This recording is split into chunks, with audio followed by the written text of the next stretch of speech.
just because I don't want to be alone. I don't want to be vulnerable out there. We got live. Welcome to From the Ground Up podcast. So, a lot of cool things going on right now. Well, not really. We're in quarantine and pretty lonely and boring over here, at least. I don't know. Evan, how are you keeping up? Oh, I'm doing good, man. We got the family thing, so it kind of takes some of that stress away. And I think the snakes are probably tired of me more than anything because I think they see me a lot more now than normal. So they're just kind of like, "Fuck, why are you in here so much now?" Yeah, just hanging out on their sticks, all fucking freaked out. So, Yeah, guys, if you oh, you're good. sorry, I was just gonna say, I got us off track. I was gonna do the intro, and then I was talking to you, and then I don't know what I'm doing. Hey, I'll take off. We'll take off and start talking and be like, "Shit, we forgot the intro." That's it. All right. PortCityPythons.com. Port City Pet on Instagram. Port City Pet. I don't know. Go check it out. I have isopods available. Pretty interesting times. Go out and support your reptile companies because people are saying it's a bad time for small business. Well, pretty much every reptile company, even if you think it's big, is a small business in comparison to everything else out there. So if you have the means to, check it out. Hope everyone's doing good. If you're in a tight spot right now, obviously don't do anything, and I hope you the best and everything like that. So yeah, man. Evan Browder. It's been a while. That really the OG of the podcast. I did do the first episode, right? Not the first episode, the first episode with a guest. So if people don't know by now, if you're newer to the podcast, Evan used to live pretty much right down the road from us, and every time we had some type of guest drop out or something happen, Evan was always there to pick up the slack.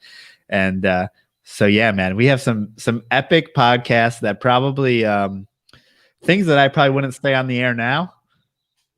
That probably needs some editing. If you could go back and edit some of that shit, it'd be great. We may actually have to go delete those after this episode. But if you guys don't know, Evan keeps chondros as well as, you go back to our episodes. We have episodes about dart frogs, jungle carpets, all that good stuff. But man, what do you got going on these days at the you may have remembered he was Carpet Cartel, but he's finally Chondro Cartel now. Finally made the jump, man. It took a while because everything I built was behind Carpet Cartel, and I kept carpets, I've always had that passion for chondros, and it's like I just got rid of all my carpets and stuck to the chondros, and as you can see behind me, I don't know which way to turn, but that's all I deal with now. But I've been talking to the wife, just starting a little side project, having something else to do, and I think we're gonna dive into panther community. I think I got a mad love for arboreals anyway, anything arboreal, and the kid loves lizards. I mean, she'll be 4 on the first. 2 days. My baby turns 4, and I mean, she's in here helping me clean, feed. She was in here earlier. She's like, "Daddy, we gotta feed the snakes." I'm like, "Daddy's doing a podcast. What's that? I need to feed snakes." So, I mean, she's awesome, man. But she loves lizards. She caught a little knoll outside, probably about a couple weeks ago, and took her first bite. She caught it and brought it to me, and I held it, and we were gonna let it go, and I let it go and everything. And she reached down and grabbed it again, and it turned around and locked under her finger, and she just kind of stares at it, and all of a sudden it was just, ah! I mean, bloody screaming, dude. I laughed. I mean, I laughed from the gut, laugh like it hurt. I was laughing so hard. Of course, the wife is inside, so she goes flying outside. "What's wrong? What happened?" I told her. She starts laughing, and my kid was just like, "I don't like lizards no more." It bit her. She was done with it, but. I told her, baby, it happens. You mess with these snakes and stuff, you're probably gonna get bit. But yeah, I think that's funny. I mean, you see grown adults on groups all the time, like, "Hey, what happens if I get bit?" Stuff like that. But you need that moment to where they know, like, oh, you can get bit and life moves on and everything's all right. Yeah, it's not as bad. I think, especially if you're new to this and you've never been bit. Oh yeah, it's terrifying, and it's really just in your head because once you have something bite you, you're just like, "Oh shit, I expected so much worse." I mean, get scratched by a cat, that hurts. You know what I mean? Get bit by a dog, birds even, that stuff hurts. You know, your bigger snakes, yeah, that's a different story. And even your chondros, if they're big enough, I mean, you're gonna feel that. They got some teeth on them, but like I said, I've always had a habit. I don't really handle my chondros unless I absolutely have to, and I treat them like they're venomous. You know, if I'm in the cage and they start moving, generally I'll spray them with a spray bottle. Watch out, you know, don't move too fast my direction. Like I'm the not trying cat. to take that. Yeah. I don't want to get bit. Like I don't like to get bit. You know, and for their safety too, I don't want to pull their teeth out because some of these guys they'll hit you and it hurts, and your reaction you're gonna jump. But yeah, man, made that jump, switched the name up, and we are now Chondro Cartel. Oh yeah. So I love how that story somehow got to where it was. But I was just thinking that I was feeding corn snakes the other day. I have an adult male and I was feeding with my fingers. I mean, all the time I use tongs, but just for whatever reason, I decided to use my fingers. I opened the tub up. He's exactly where, where my finger is. And instead of the dangling mouse, he hits my thumb. And I've had a tooth stuck. I don't know if you can see that little blood blister. Oh yeah, But yeah. Oh. I can't figure out where the tooth is to get it out. I've been trying to, and like every time I grab something, it hurts. And like I've been Bro, trying to mess with it and get this damn tooth you out. can bite me in the wrist, bite me in the forearm, bite me in the palm of my hand. Cool. Do not bite my fucking fingertips. Oh, I hate it. And it seems like every time that happens, a tooth comes off and it's in my finger, and it hurts. I'll take a bite anywhere else. Just don't bite my fingers. I hate that. Yeah. Yeah, man. It's just, I can't get this damn tooth out. I can't see it. But do panther chameleons fit into your room over there, or how are you going to deal with that? Uh, they will. Like I've got to move some junk. I've got this room is junky. If I turn this camera around, like it's junky. I got so much stuff in here, and we're actually hoping to be moving soon, and hopefully getting a bigger room. But I've just got like knick-knack shit in here that needs to go. Stuff I don't really need in here. And so once I move a bunch of this stuff now, like they fit in here fine if I just got rid of some of this junk that's in here that I don't need, don't use. But yep. Yeah, I think it's funny to look at where when I first met you in Dallas, I mean, you were probably like 4 chondros deep, and that room, you had plenty of Yeah, room. plenty. Now it's like, no, I think I've got, I don't know, 12, 13. You know, I've got a couple guys that are basically like drug dealers. I recently picked up the yellow lyra from Ryan Burke of Clockwork. And I didn't have that snake 2 days, and I'm at work, and he messaged me. I was like, "Hey man, like I got another lyra over here if you're looking for one." I'm like, "Jesus Christ!" I talked to him and was like, "It's a red Neo, blah blah blah. Okay, cool. Uh, what are you asking for it?" Worked out all the details, and was like, "Hell yeah, I'll get it." And then I was like, "Oh shit, I haven't even seen this thing yet." Didn't even think to ask him what it looked like, not send me pictures. I was like, "Yeah, I'll get it." And then it dawned on me, I was like, "Oh, by the way, you got some pics?" You're deep in this when you're just buying snakes without even looking at them. And it was just like, man, these dudes know if they sold drugs, they'd be deadly. Because, whew, Yeah, and it's like you obviously trust him enough to where it's like it's a quality animal. He knows you're gonna like it. That's why he's offering yep. you. And You it, know. it and that's great too, man. I love that. It's it's a good thing and a bad thing because that bank account. You just be like, dude, quit hitting me up. I stalk his page. Clark, he starts posting all these badass animals. Of course, I'm trying to work on locality specific pairings. I do have some designer stuff, but it's mostly locality stuff I'm trying to do. And he's got a lot of nice locality animals. He'll start posting up. I'm like, ooh, look at this. Ooh, sarongs. Ooh, look. Ooh, here's some cyclops. And I just like get off his page. Like just quit looking at his page, and I can't stop looking. So you must be getting close on some chondro pairings, huh? Yeah. With this weather, I was actually thinking about throwing. I've got a pair of Beox. Well, I have a trio, but I have a pair that I'm putting together, and they'll be going together. And I got Maniquari as well. And I had Aru. I recently lost my female, and so now I've got the lone Aru male. I'm gonna be back chasing an Aru Is female that here before long. is that Aru? Is that Gumby? Is that what his name is? Gummy, yep, that's the male. Dude, I love that animal. He's about typical arbor. You know what I mean? That bright emerald green, the white on him. I pretty much believe he's probably wild caught, but he's a great animal. You know, I can't really get in there and mess around with him because he'll let you know, hey, get out of my space. But yeah, man. So I think this season I'm gonna give it a go with two pairs and see what happens. And that So are mandatory you male, yeah, doing man. the like I guess do people typically breed them in winter, spring? What is the deal? From what I've seen, that they can pretty much go whenever.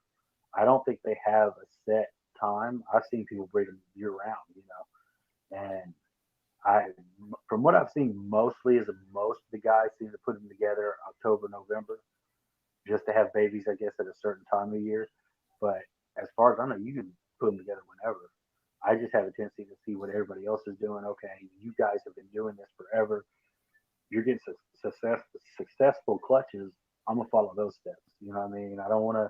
I'm not comfortable enough yet to step outside. Let's see what I can do. You know what I mean? And I'm gonna do it. Do your own Until thing. April, see what happens. Yeah, I'll wait.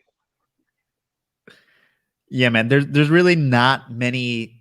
There's not many areas with as many keepers and breeders that have been as successful as where you're at, as far as people pairing Texas, animals and getting green man, trees. and Texas is on the map with the chondro people. Like, oh my gosh, there's so many people out here, and people are moving in here that keep chondros. And it's like, I think we've probably got one of the biggest chondro groups of people in the United States, and it's like Texas is seriously getting on the map. Yeah, man. It used to be Maryland and Colorado, and now it's like, Yep. yeah, Texas has a real And strong hold. I think Florida folks have some good people in Florida as well. Oh yeah, of course. Just reptiles in general, man. Speaking of which, man, have you watched Tiger King yet? I've watched Tiger King probably 3 or 4 times, bro. Like Oh it's yeah. a train wreck that you can't stop watching. And I feel like every time you watch it, aside from all the craziness, you start to see little things. Like I think the dude's fucking crazy. Like bottom line, he's nuts. But I do kind of feel like he was set up to have But his card why so do we well. still like him? Why do we still like him at the end of it? Like Because we first can let me know. there's people in the reptile community that we can relate him to. And it's like, yeah, we know that guy. And we know those kind of people. So I think it's easy. Plus he's fucking out there, but he's he'd be fun to like see at the park because he's nuts. But Yeah, dude, he'll I probably don't know. he'll jiggle a bag of meth in front of you and try to make you his lover boy though. You better have some badass chondros.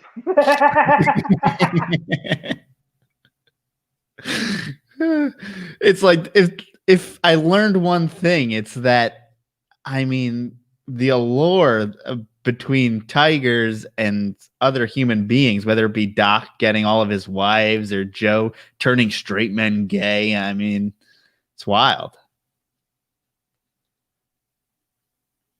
Oh no, I lost you.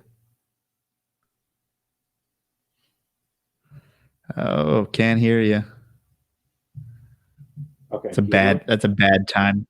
Oh, now I can hear you. They're Can you hear me? throttling our internet. Carol fucking Baskins. Man, I should have. I didn't even think I should have turned off the my phone. I should have switched it on that thing so I could hear and cut my phone off so people couldn't call in. Huh? No idea what you're talking about. Oh, weird. So I Oh, was just oh, saying, oh, your phone went off. That's why I my couldn't hear phone you. went off, and then if you could still hear me, it cut off my Bluetooth, which now I'm fixing to turn back on. Jesus Christ. We're having all types of headphone problems today. I'm telling you, it's just one of them days. Yeah, man. But I mean, how wild is that shit? Oh no. Don't leave me. Now what do I do? Now you can see that I don't live in a cabin. You can see the wall. Oh no, suspend your belief, people. Anyway, I can't wait until Evan's back here because I have no idea what to talk about. I've been obsessed with Tiger King. It's been pretty bad. I've been really holding back and putting too many memes out there and doing all that stuff, but man. And honestly, we barely have internet problems or anything weird happen, but I feel like my internet's been real weird with the with everything that's going on, and other people's internet has been weird and leaving me hanging here. Damn, my bad. Like I don't even know why that happened. Like I was talking to you and we were talking about Tiger, and all of a sudden my earpiece just starts reading a number, and I'm like, what the hell is this? And then all of a sudden my phone rings, and I'm just like, no. So when I declined the call, it just shut off my Bluetooth, and I'm just like, come on. And so when I reconnected it, it just shut everything off. I was like, oh no, not now. Well, you got in quick. That's what she said. So what do you think, or what do you gonna start a compound over there? White tiger babies, maybe a liger? Not even a little bit. Look, I'm not scared of most animals. Like I'll dive with sharks, swim with sharks. You know, I've kept venomous snakes, done all that shit. Cats, I don't trust a house cat, dude. I don't. Yeah, we have one. I don't even like that little bastard. But cats, they like. I've been around big cats at some of these parks we have out here, and they stare through your soul, and it's just like, dude, they no, hell to the no. No bears and tigers and lions over here. Mm-mm. How about homegirl who got her arm ripped off and came back to work like 5 days later? Oh, she's a champ. That girl's a champ. Like she was just like, I don't understand why she was in a junkyard, but she's just surrounded by trash. This poor girl. Her little note was just out. I was like, oh, okay, cool, whatever. Like, don't get tetanus, dog. That that show was crazy. It was interesting. Good watch for sure. So, did Carol do it?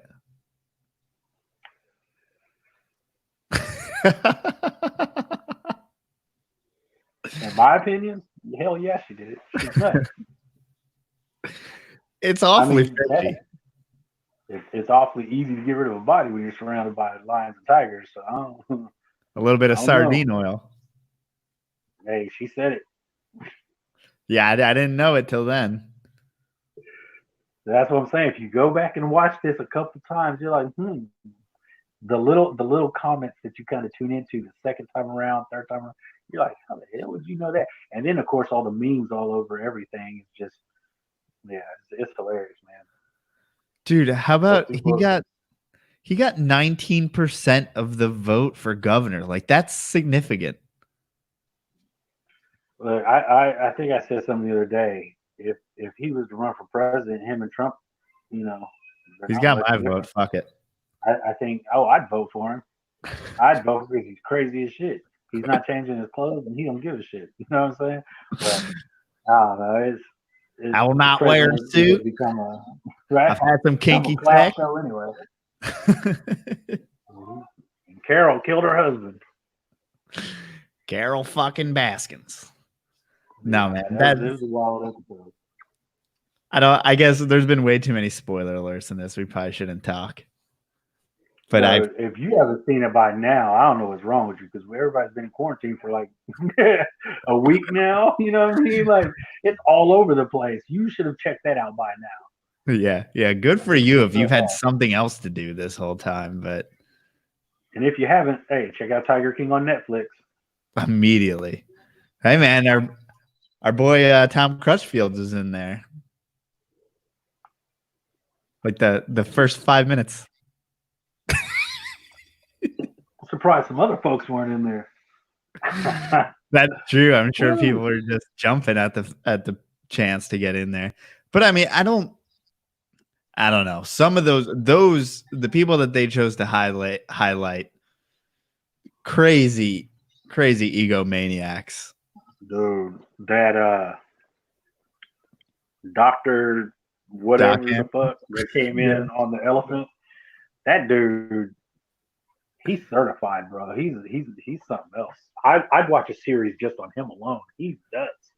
Yes, Like he he's needs a got some spinoff. other shit going on. They all need their own episodes. Like all of them. Even the one with the no teeth, the boyfriend. Traps or no? What's it? No, The not other one? Travis. I don't remember the. It looked like John or a. something? What was that meme? Somebody said when His you order Prince Albert. Batista, when you order Batista off the Wish app, and then it was a picture of Batista, the wrestler, and then at the bottom it was the other dude with Batista. Dude, I'm dying, man, with these memes. Dude. It's just hilarious. I'm just so glad that it's caught on, and I saw it in the reptile community happen first, like all the reptile people, and now just like the general public is as excited It's because I feel sharing, like and they don't even know why it's as funny to us as it is. They're like, "Oh, this is funny. I saw it, ha ha ha," and we're all like, "It's real funny to us. We know we're certain like people." it's like 1 degree of separation between our lives. Yep, pretty much. I mean, there's no one with crazy sex cults that I know of in reptiles, but there could be. You're- Um, I'm pretty sure there's some crazy motherfuckers in the reptile community. I don't know. Yeah, maybe we'll. I stick to my chondros. I don't try and stay out of people's business and what they do with their padlocks and stuff. I think that's it's so interesting that there's, and I'm sure there is in like big cats and stuff. There's probably a big separation between people who do it like for a living and people who do it, if you, it sounds ridiculous, but someone who just has like one tiger in their backyard. I those people, all of them, even if you have one tiger compared to you running a zoo, they're all fucking nuts, man. It's a tiger. You know what I mean? You got to watch certain dogs. I won't. A lot of people preach that go to the shelter and pick up a dog. Dogs are social animals, and I feel like they bond. And I don't think I could ever pick up somebody else's dog that I don't know the history of this dog and possibly be around my child because I'm not that one. You know what I'm saying? I'll shoot that dog dead. Like plain no. So it to me, I don't know. If I was by myself, yeah, that's one thing. But I just, but a tiger, man, you're after a certain age, they look at you different, and then they start to realize, hey, I can overpower you. I'm the dominant one. No, I'm not. I don't like cats anyway. Dude, when that one was dragging Joe by the fucking leg and he's hitting him You in the bitch, skin. you stupid bitch! I'll shoot you between the eyes, dude. I was, hey, literally dying. Like I was in the bed laughing so loud, dude. It was so funny. And that's what she was. That's what she came on there talking about the sardine oil on the boots, and I'm just like, what the fuck? Like, what are y'all talking about? And he's, oh, somebody put something on my boots trying to kill me, and I'm like, bro, you're trying to kill yourself to get in there with a fucking tiger. Like, what the fuck, bro? It's a tiger. Like, Cameraman did not flinch, not even go help him one bit. hey, that's great. Tell me that. Look, when I watch videos on YouTube of anything really, and it's something crazy, you always get pissed off because the cameraman is like moving around. They don't get the actual shot that they should have got because they're too busy laughing and jumping around. Cameraman did his job, man. He stayed He's a there. He's like, professional. I'm not getting in that cage and with that cat. He's like, I'm gonna just video this shit. Evidence Yeah, if something was to happen. Hey, the cat killed Joe. I got it right here on video. there you go. That was some pro. I thought he did a great job.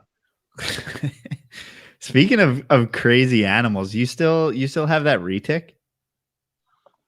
Which one? No, all my retics are now with Chris Burns. I was It thinking was of just the golden child, so right? yeah, both. I actually had two. I had a male and a female, and both of them were just like that. Female was putting on some size, and they're manageable. I was just like, man, what am I doing with these? Like, am I ever really going to do anything with them? I kind of got excited and got them because I've always been kind of restless like that. And it's like, what am I really going to do with them? And Chris, keeps retics and pretty much wanted them both as Cajun. I was like, shit, that'll help me get this other chondro I need. So to his house they went. There you go. I mean, yeah, you've got your thing. You got your thing figured out. Why complicate it? Exactly, and I mean, especially with something that big, I just I didn't use my brain and got excited. I was like, this is badass, and it can give you some cool pictures in the sunlight and stuff. Stupid shit. And I just got excited. I'm just like, no. Use my brain, stay focused. And my wife now is just like, oh, she's on me. We go to a reptile show. It's like, no, stay focused. Oh, baby, but I like, no. Chondros, cages, stay focused. Like, that's all I hear. It's like, all right, you're right, you're right. And I Yeah, thought she yeah. was going to give me shit about the chameleons. And she's kind of like, no, I understand. She's like, that's kind of cool. And the baby likes lizards, so whatnot. But other than that, stay Using your focused. daughter to get more reptiles, man. She might see this podcast later. Hannah was saying Devil's Grin. Is that one of your chondros? Dude, okay, so this is a Maniquari male that I've been looking for Maniquari for a while. We had went to take my daughter somewhere, I think the zoo or something, I don't remember. And Matt Morris hit me up and was like, hey man, are you still on the hunt for a male Maniquari? And I was like, yeah. And he said John Crickmer has one at a show. And I was like, okay. I was like, well, let me message him. He's like, here, I'm gonna send you some pictures. Dude, he sent me some pictures. I'm just like, holy shit. Like, yes. Like, get off. And I mean, I started blowing John up. Like, dude, please tell me this snake didn't sell. And got a hold of John. He had been at the show. So he, messaged me later that night. He's like, yeah, I still got him. And we ended up working a deal out. And I went and got him, drove down to San Antonio and picked him up. He's probably one of the coolest looking green trees with the, dropped it. With the with the bright green and the blue, and he's so badass. But dude, he is a complete dick. Like, he's by far the meanest snake I've ever owned. And I'm used to Beox being a little temperamental. This dude puts any Beox I've ever had to shame. Like, I can't touch his cage. Actually, let me see if I can. Yeah, it's he's an ass, bro. Like, yeah, should be good. It's nighttime. Chondros usually love that. oh, he don't give a shit, bro. So is it flipped yet? No, it's just yeah.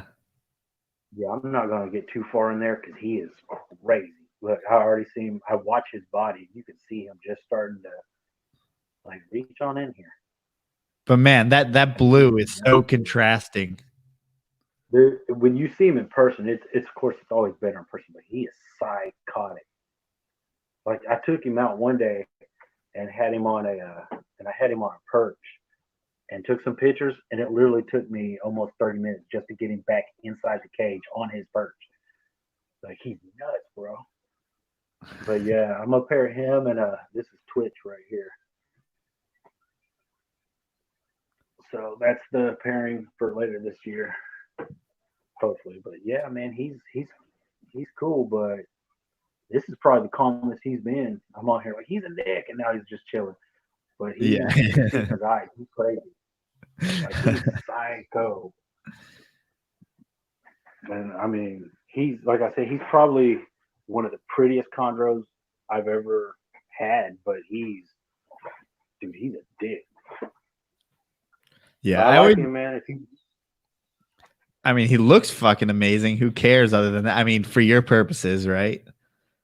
Yeah, and I mean, for a long time I was wanting to find a red male because I'd like to get a mixture of babies, but I'm so happy with him. I don't even care. And so that'll be a yellow pairing. Both of them are yellow babies, so should be a bunch of yellow babies. Hopefully. So does that? Great. So that applies to every locality. Like, people just want to see red babies because I mean, how much better can a Maniquari be than that animal? I mean, is a red gonna? It depends on your preference. Like, I know the girls at Lottery Reptiles have a male Maniquari that was red, and he is just, the blue on him is nice. I mean, it's a different kind of blue, but I don't even know how to explain it. Like, Lottery Reptiles, go check them out. You'll see it. And it's nice. Like, the red babies color up differently than the yellows, and some people just prefer red. I prefer a healthy green tree. I don't give a shit if it's yellow or red. I wish I could get a red Aru, But some people get that joke. Some people will just be like, "I'd like a red Aru too." So are Arus one of the ones that are only yellow? Only yellow babies. There Every you now and then you'll see someone post up and be like, "I've got this red Aru," and we all just die laughing because there's not one. Yeah, I'm trying to find checking out Lottery Reptiles page right now. Especially on they've posted. Let's see, where have I seen him on Instagram? I'm sure he's on there. I think that was him by the pool. Have There's you a shot of him. have you been thinking about messing around with any emeralds or anything? I've thought about it, but I think right now, I think my plan right now is to try to breed what I have and see where I can get with that before I start stepping into emeralds or any other snakes. You know what I mean? I think right now I just need to stay focused on green trees and see where it goes from there. Yeah, I mean, Man, they've got an awesome collection. They've got some, and they've got emeralds too. They got some. They got the northerns and the basin. yeah, unfortunately I can't find that a Maniquari. Who's that nerd? Oh shit, I don't know, but he's kind of hot. He's looking all Ricky Martin with that unbuttoned shirt, bro. Hey man, I was in there living La Vida Loca at the reptile shows.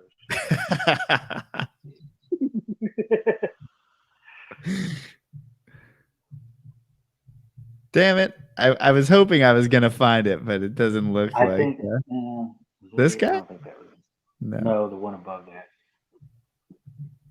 But anyway, yeah, they can go look. Yeah, you guys can go figure it out. Anyways, you still got to see some cool green trees. Yeah, true story. Like I said, shout out to the girls at Lottery Reptiles. Bam. And they came on board. They've been producing. Like I think the past 3 years, I think they've gotten clutches. They're doing an excellent job out there for real. See, I've been out of it since I've been away from you guys. So honestly, I feel like I've seen their page, but I don't know them. And it looks like they got some good stuff. Yeah, you need to come back. Dude, I thought about it. Like, I was like, yeah. It's like I could move to Austin. I mean, I like Dallas, but yeah, Dallas is okay. I mean, we've had conversations. I think if we were to leave Dallas, I think Austin is definitely in the race. And I think I really love Galveston. Like I love Galveston. And I think if I could fish every day, bro. Oh God, dude. Just being on the beach, period. Just the sunrises and sunsets and catching sharks and shit. That's so me. Bonfire on the beach, watching my fishing pole. Like that's so me. You know what I mean? Like I would definitely move to Galveston. Yeah, I mean, but just being honestly, just living anywhere in Texas is fucking great. Whether it's reptiles, whether it's anything else. I've met so many great people, even just through the community. But I mean, some of my friends they don't have anything to do with reptiles. I've met great people out here, and I mean, the reptile people are so badass, man. And actually, damn, now that I'm sitting here thinking about it, you should try to get back here in September because I've talked to Matt Morris. Depending on what this Corona bullshit is doing, we're trying to plan a trip to go to Sanderson. Outside of snake days, everybody goes to snake days, and we don't want to do that when everybody's out there. So I think we're doing mid-September, and we're gonna go hit these cuts, man, and see if we can find some leps and some alterna, and just a good time hanging out with fellow snakeheads. Yeah, so I've been independently planning my own West Texas trip. So, and I was planning to say like go and hang out with you, hang out with Mark, go to Bill's place or do something like that, like hit all them up and then head out to West Texas, hit some people along the way. And like, yeah, we just need to line them up now. Cause I mean, flights are so cheap. If I buy a flight now, I mean, it's like $100. Drive, dude. The gas is super cheap. I mean, gas down the street, it's under $1.60. It's like $1.55, I think. And it's like gas is cheap. Everything's cheap right now because I know you're not going nowhere. But yeah, like that, Yeah, no one's buying it. where are you going? We're all getting dressed up to go to the grocery store and shit. So Yeah, I got exactly. a But I hot mean, date tonight. It's in the living room.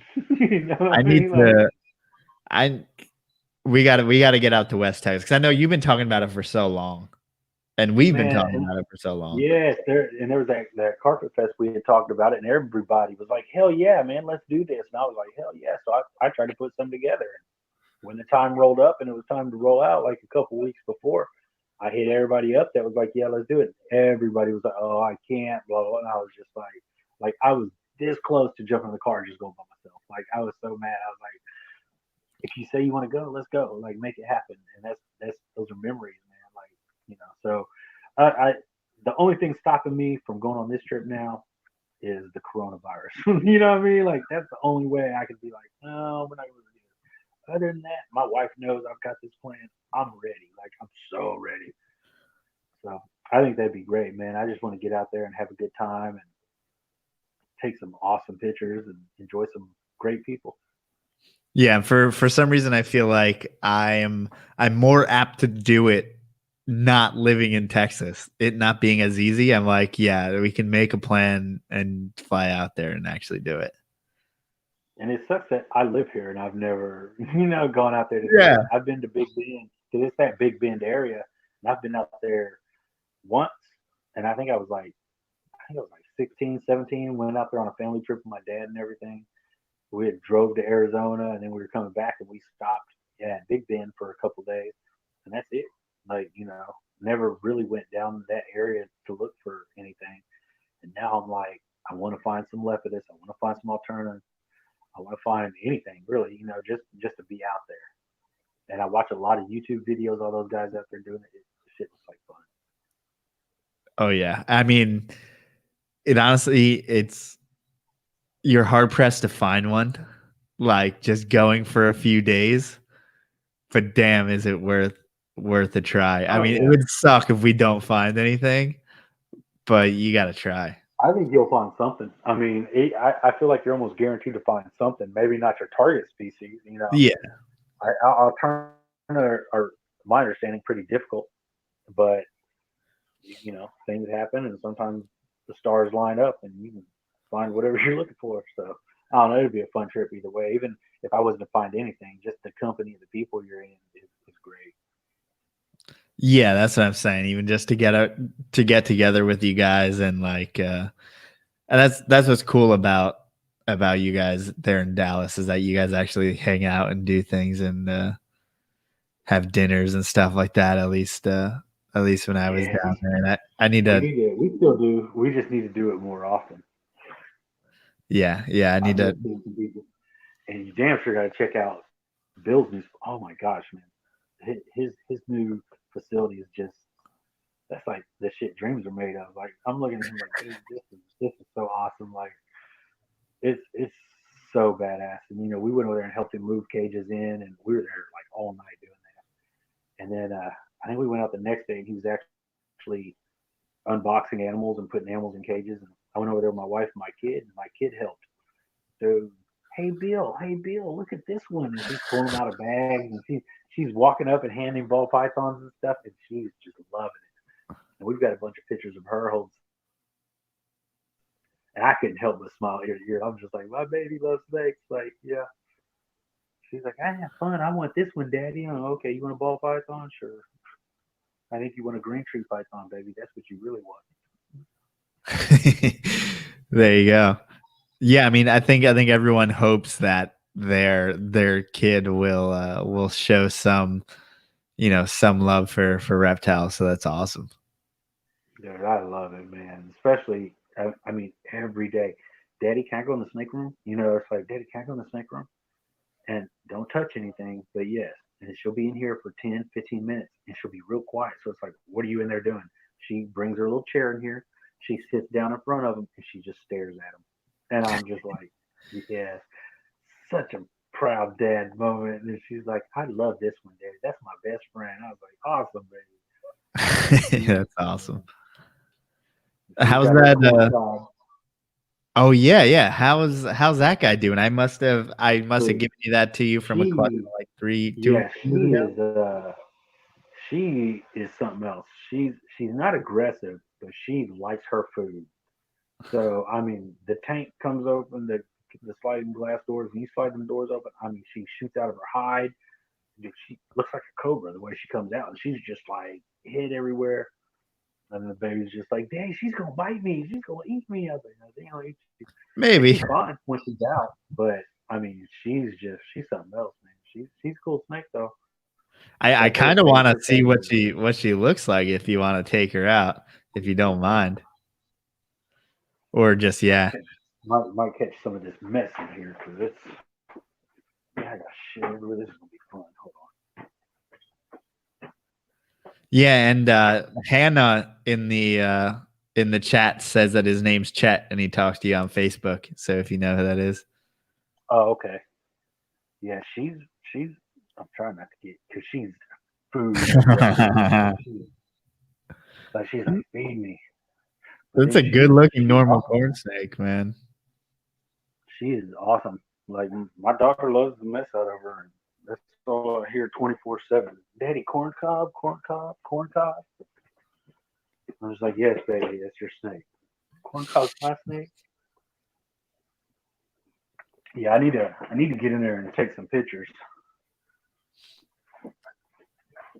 Yeah, man. I mean, you got all these green trees that are a lot easier to take pictures of and also a lot prettier. So Yeah, the king snake and the corn are just you really need to get them on like a flat surface and put a bowl or something on top of them and leave them for like 30 minutes and let them just sit. And then you got to come in ready with the camera, phone, whatever you're taking a picture of, pull it up and just start snapping because that's about as good as it's going to get. Otherwise, they're all over the place.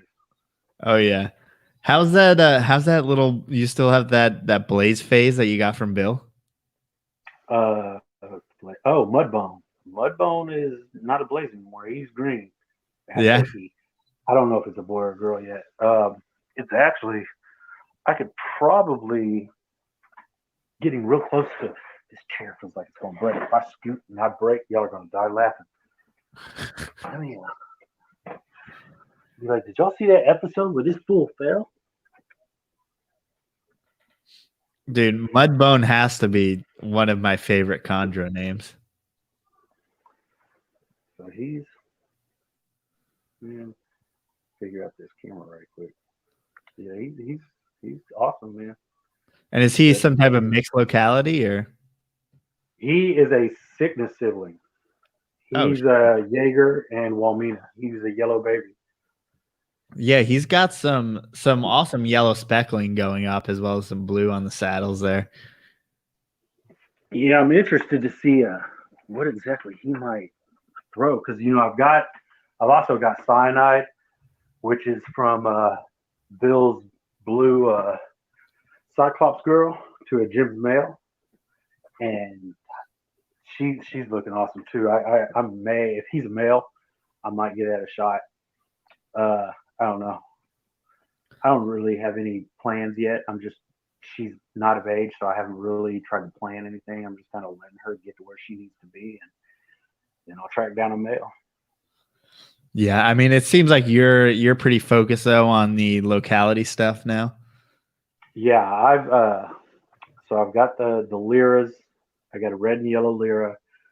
Don't know sexes on them. I have a yellow Wamina. Don't know the sexes on that one. The sex on that one. Uh, three Beox, the lone Aru now, and what else? Two Maniquari. I feel like I'm forgetting some. And a couple designers.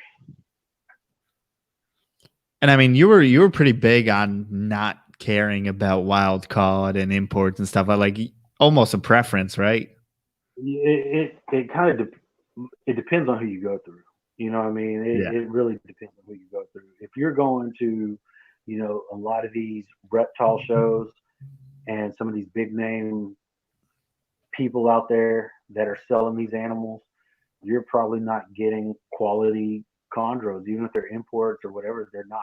I mean, So at least here, here I can say that in the Dallas area, very few people shows that deal with chondros other than Bill. Bill will do a show here. Uh, I don't think Mark has done a show. I think everything he does is, via Facebook, Instagram.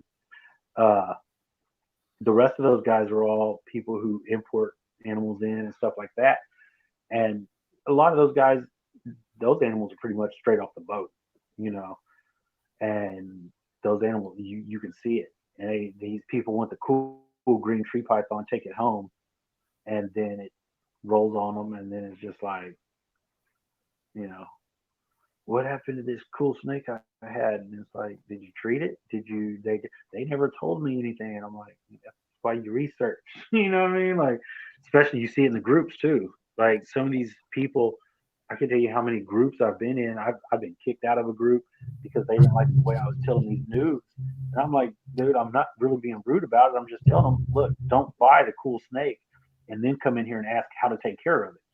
You ask how to take care of it, then you buy the cool snake. You know what I mean? Like, don't make the snake suffer because you're trying to figure out how to take care of it now that you already bought it. That to me is fucking stupid. And, some of these people are like, whining and crying about the way. And a lot of it gets lost because it's typing, you know what I'm saying? So you can't hear the tone of somebody's voice or how they're saying it. I'm not trying to be a dick. It's just how it came out looking to you, I guess. And then they cry about it. I'm like, fuck you and your snake. I'm tired. I got my own shit to worry about. You take the advice or not. I don't care anymore. So a lot of those groups I just left, man. I quit telling people how to take care of their own. Read. If you don't know how to read, then you shouldn't have it. Well, it's just kind of not worth it at that. I mean, you're Yeah. just gonna do this. I applaud the people who are able to do it over and over again, but I mean, damn, I can't regurgitate the same information each and every animal and all that stuff. And I think there's a difference too in, hey, I'm having a problem with my animal. The setup is correct, your temps and stuff are correct, and now you have a question because something's going on. Usually it's okay. Well, if we don't know, I mean, always first and foremost, you should set up a vet appointment. Okay, I get coming in here and asking people. That's different. It's those people that on a whim go out and buy this snake and then don't know nothing about it. They literally still have it set up in like a fish tank, and they put these 100-watt ceramic heaters on top of their fish tank, and they wonder why their snake is shedding the way it's shedding, why it looks all crunchy. And I'm like, you're cooking your snake. And some of them will be like, my husbandry's correct, all this stuff. Why is my snake doing this? And you're like, wait a second, is your husbandry correct? And then And they have and it's also like with a lot of stuff, people keep things different. I see so many people that, oh, I spray my chondro every day, and I'm like, dude, I never spray my chondros. But it's like I spray them when I'm trying to keep them from biting me. You know what I mean? And if I notice they're coming into a shed, I will spray them with a water bottle a couple times, spray the bedding, whatever, and that's it. Other than that, I keep them large water bowls, and that's about it. Right now nobody's got water bowls. I just pulled them all out because I got to clean them, but that's that's it. I don't really mess with them too much. I kind of keep them like carpets, really. Like I don't think I changed too much from the way I keep carpets, and I don't have too many issues with them. you also may live in a place where it's conducive, to keep in that fashion too. Yeah, and that's another. It's just it research, man. That where you live, the weather, this that. It's all about where you live. It's all research. Simple, basic research. Talking to some of the big name breeders. If you have a question and there's these books out here, contact those people that wrote the book. Who better to give you information than like Terry Phillip or Justin Julander, who just wrote this Green Tree book. Like, and I still see a lot of people recommending Maxwell's book, and that's a great book. But a lot of that stuff is kind of dated. Yeah, I have that book. You should still have that book. But there's Yeah. new information because we're in a new day and age. There's new information. Go get that new book. Because if anybody knows what they're talking about, it's those two guys. Like, dude, go get that book. And I took that. So I've read snakes one time, I bred some carpets, right? I had given Bill my complete carpet python book to take with him. Was it ICAST? One of the shows he went up north for, and he took that book, and I had people sign it, and so people signed it for me. Right after that, I bred carpets for the first time. I was all excited. So at after NARBC, we all did a dinner, and I took that new Green Tree book I have by Drew Lander and Phillip. I took that with me and was like, hey, all you carpet heads, all you chondro heads, because it was a bunch of chondro people. I was like, sign this book for me. Everybody started laughing. I was like, shit, it worked that time. Hopefully it works this time. So got a bunch of those guys to sign the book for me. I was all excited. My wife was just shaking her head. She was like, you're an idiot. I was like, man, whatever. Love It's these people.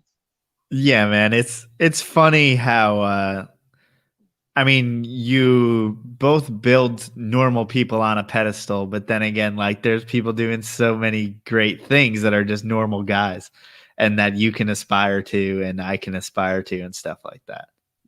Yeah, there's some great people, man. I mean, even if you pull the snakes, take the snakes out of it. I mean, just them as a person. There's some great people out there, and it's just I'm happy to call some of these people friends because it's not just some guy you met on Facebook or something. You actually get to put names and faces together. You know what I mean? Like you actually get to meet these people in person. People flying in, like Ian. I'd only talked to Ian a couple times through Facebook, I guess, a couple years ago, and I consider Ian a friend. Like I've Ian's come into town and he flew in and a couple times now, and he came over and checked out the collection. We went out to eat, and I can talk to him about stuff and just hit him up. And I man, you build awesome friendships with some awesome people in this community. Yeah, I think it's cool that you can go now you have friends all over the country to where Oh like if yeah. they come out there, you come out there. I mean, I've slept on people's couches in Lake Charles. Shout out to Wes. Like, come on, we just randomly went out to Lake Charles, Louisiana, and someone cool was there to like house us. You know, that's awesome. Yeah, I think I've talked about this before, like Brandon Wheeler of Morelia House. I only knew him through Facebook, talking to him about snakes. And he hit me up and was like, hey, man, we're moving across country and I'm coming through Texas. Can I spend the night sleep on your couch? I'm like, fuck yeah. That was, I'd never met this dude other than just talking to him on Facebook. And it was so awesome. We got to hang out and talk snakes and shit and just kick it. And I love that shit, man. That was like, you build real friendships with people like that. And Facebook's so weird anyway because if you talk to people enough, you feel like you know them, and so then when you actually meet them, there's not that awkwardness of like, oh hey, you know what I mean? It's like I've been talking to this guy forever. I feel like we're already friends, and it just makes it easier to approach some of these, especially like the bigger name people. There's still some out there. I think if I met him, I'd be like, oh my god, you know what I mean? Like, but I can only imagine like, what if Steve Irwin was around? I mean, well, that's probably different because millions of people knew him, so it'd still be different. But I mean, some of these guys, it's just like you can't believe you're talking to them face to face, and they're I mean, normal yeah, if like people. Trooper Walsh was to, to walk around, you'd be like, Look, I think I posted a picture one time, and all he did was like the picture, and I was like, "Oh shit, Trooper Walsh likes my picture!" Like, dude, I was losing my shit. My wife's like, "That's fucking what?" And I'm like, "Dude, it's Trooper fucking Walsh!" Like, what the fuck? And she was just like, "Who's that?" And I'm like, "Who's that?" Like, I expected her to know who that was. Hey man, I'm thinking about it. It might come back, yeah, but like how he called it the chin thing. yeah, man, it's crazy, and it's like some of these guys when you see certain people just like your picture, it means a lot. You know, it they don't have to comment. It's just the fact that they liked something. You know what I mean? It was just like you feel good. I feel good. I don't know about other people. They might just be like, oh, cool, he liked my picture. Certain people like my shit. I'm like, fuck yeah, like got his attention. That's nice, ain't it? You know what I mean? Yeah, it's like a small nod of approval. It's it's nice, man. Exactly. It makes you feel good and tingly on the inside. And to be honest, I mean, besides the animals, I mean, those are also things that keep you going. Like some type of recognition for your hard work is always appreciated. Man, and that's I can't wait to get babies. Like, cause that to me is the ultimate. payoff to all of this. Like some of these snakes I've had since they were little babies, like little babies. It's like now they're fixing to breed. It's like, oh come on, And if this happens, it's like that process of pairing them up, and it's like, oh my god, they locked. Yes, picture time. And then it's like, oh, she's pre-laced shit. She's grabbing picture time, And then I'm all excited, and it's like eggs, and you start losing your mind, and it's like they're hatching. Like I can't wait to get to that point, and just to produce your own animals is a feeling like no other. And I've only had that pleasure one time, and it was like with some mutt carpets, like just mutts that are just. But it to me, it was still like it felt like I produced bowling. You know what I mean? Like it was just I was so excited, and it's a great feeling. And I see some of these guys that just get clutch after clutch after clutch. I can't wait. I can't wait, man, to get that first clutch. And it's with green trees, it's kind of like it actually takes a lot to get there. It's one thing to have one clutch of corn snakes or something, everyone can do that, but you kind of join like a fraternity of a small group of people that have ever, kept bred and hatched chondros. And I think also because with chondros, like a lot of your like take carpets, take corn, your females have to be what? Some of them 2 years, some of them 3 years. Chondros, most of the people wait till they're at least 5. That's a long time, unless you run out and buy an adult female, which is hard as hell. If you ever look for an adult female chondro, it's pretty hard. But man, just trying to breed them up, it seems to take forever. But then when it gets there, oh, I can't wait, man. I'm even now just thinking about it, I get all excited, and it's just like I can't wait, man. Like just to go through that whole process and then actually have baby chondros that I produce is just like I can't wait. And I've said it before. There's certain people that have helped me along the way, and gave me good advice on what to do with this, what to do with that, and I got plans to pay those people back. Like people don't even know. I'm one of them. I'm not in this for the money. Never have been. Never will be. It's just I want to produce badass animals. And it's like when I produce stuff, best believe there's a certain amount of people that have helped me along the way that can probably be expecting a baby snake to show up on their doorstep because you helped me. And it's just like I couldn't be here without your help. You know what I mean? There's 4 or 5 guys that have always helped me through.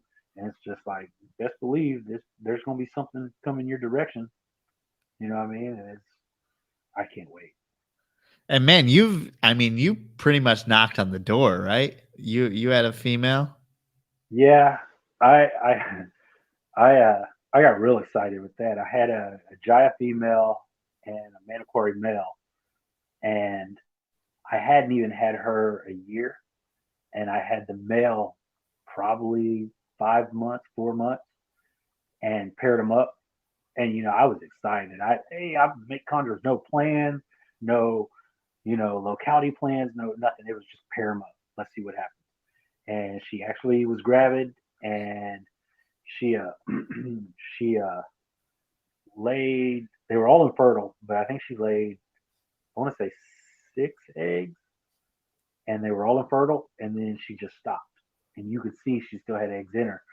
And so I waited to see, 24 hours or so, see if she would push them out. Nothing happened. Ended up making a vet appointment, and she had she had she was egg bound. Brain fart. She was egg bound, and then had to have surgery and remove the eggs and all that kind of stuff. So I learned a lot from that. One, slow down. It's exciting, but I got too excited. I don't think I let them establish themselves long enough before I threw them together. Uh, and I think that whole situation was my fault. I'm not sure on the male. Was he too young? Was he blah blah blah? I really feel like it was because I rushed it and threw them together way sooner than I had. And it's like now I could have paired these all up, earlier this year, and I've been waiting. I want to at least have them a year, see how everything's going before I try to pair them up. Because I got the female Biak from Patrick. That was God, when was that? That was at the NARBC last year. I think the one in September. And this Maniquari male, I picked him up last, I want to say Octoberish. I think it was Octoberish, and maybe November. I don't remember, but they're just sitting here. I want to live at least later next season, so I feel like it'll be a year and they can do what they do. So you feel like it also matters how long they're in your collection before you start pairing them up? Yeah, not necessarily in your collection, just that acclimation time. Just let them get acclimated to how I operate, how they, anything could happen in that amount of time. So it's like, okay, let's just see how they do. And I feel like those that first time around they didn't acclimate. It's like they weren't here that long, and I'm stressing them out by breeding them. And I think that's what ended up being bad for that whole situation is they were just stressed, man. It's just like we've been shipped, we've been this that, and now all of a sudden we're thrown together and trying to make babies, and I fucked that all up. Patience is key. And that, I mean, that had to have been what, 4 or 5 years ago at least? Yeah, I think that was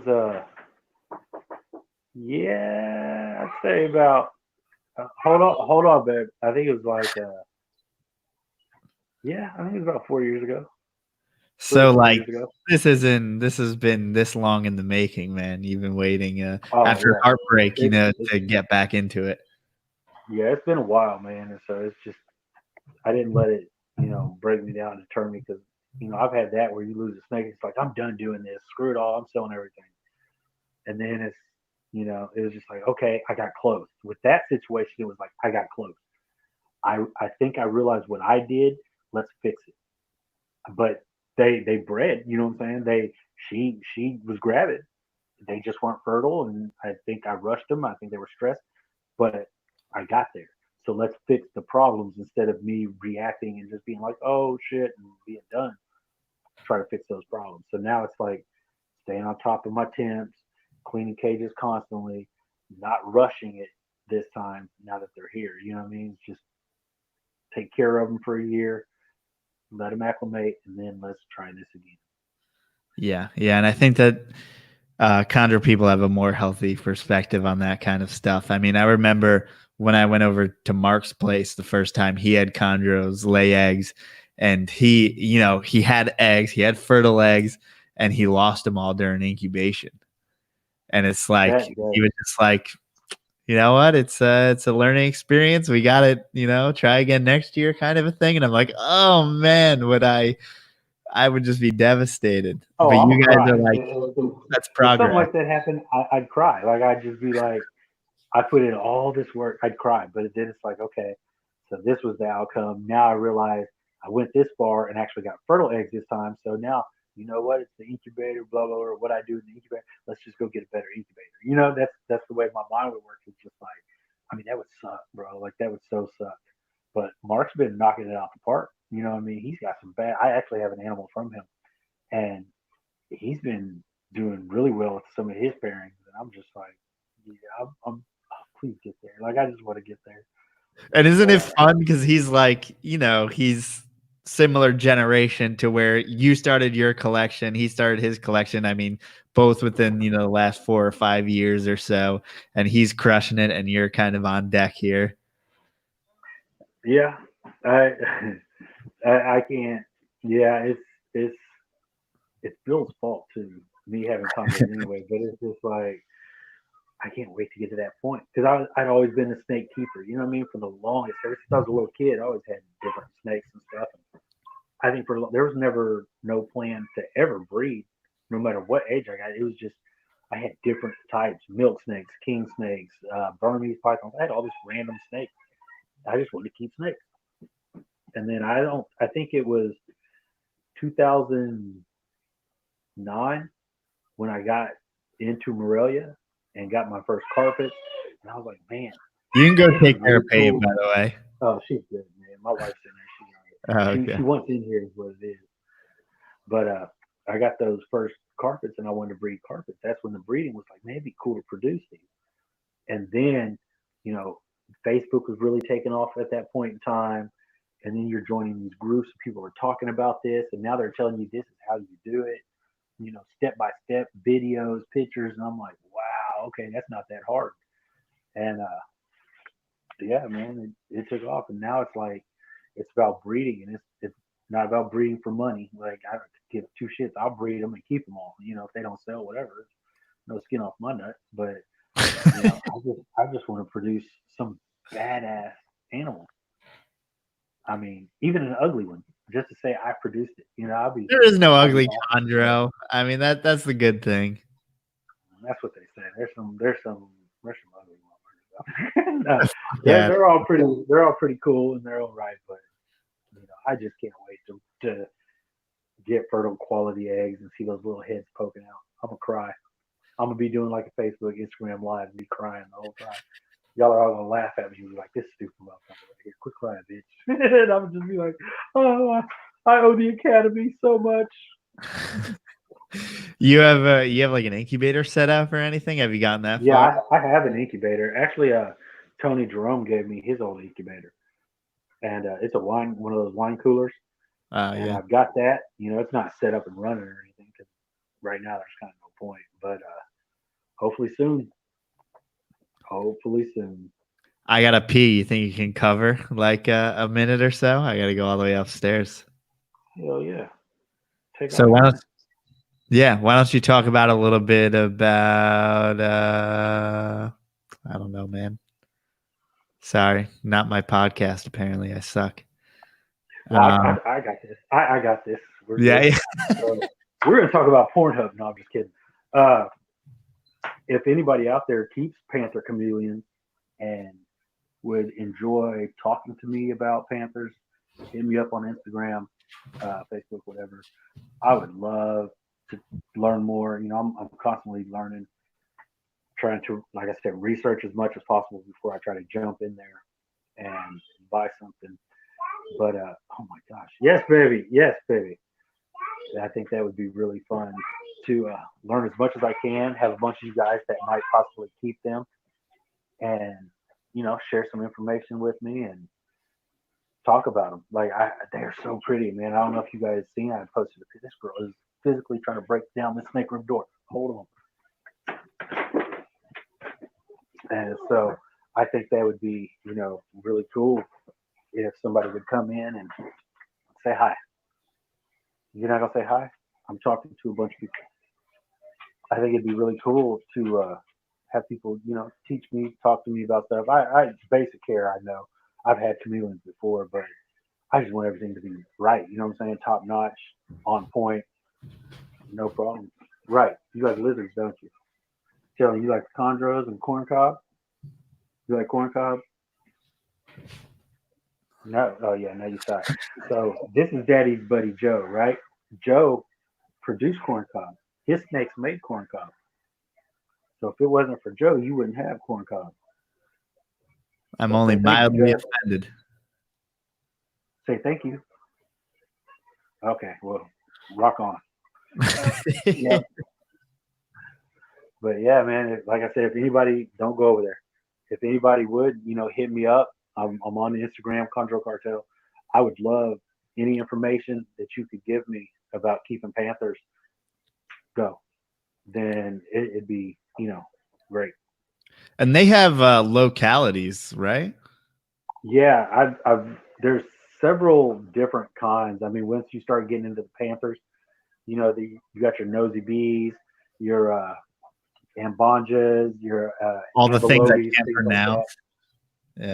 They're like certain ones are you get a lot of certain colors, which are ambanjas. I see a lot of your blues and stuff like that. Your ambelobes have a lot of that rainbow colors, the orange, red, yellows. Dude, they're badass, man. And she loves lizards, so I was like, why not? And are you She loves prepared for the crickets and all that good stuff? Yeah, man. We actually have an anole in here that she caught outside. This ain't the one that tagged her, but it's a little anole that she caught outside and was all excited.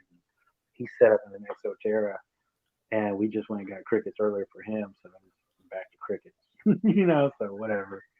Crickets, dubias, all that kind of stuff. All right, go.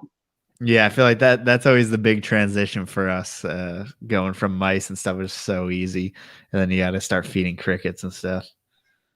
Oh, and crickets are just the way they get out and are everywhere, and it's a pain in the butt, man. But it's worth it. Mhm. She loves them, so whatever.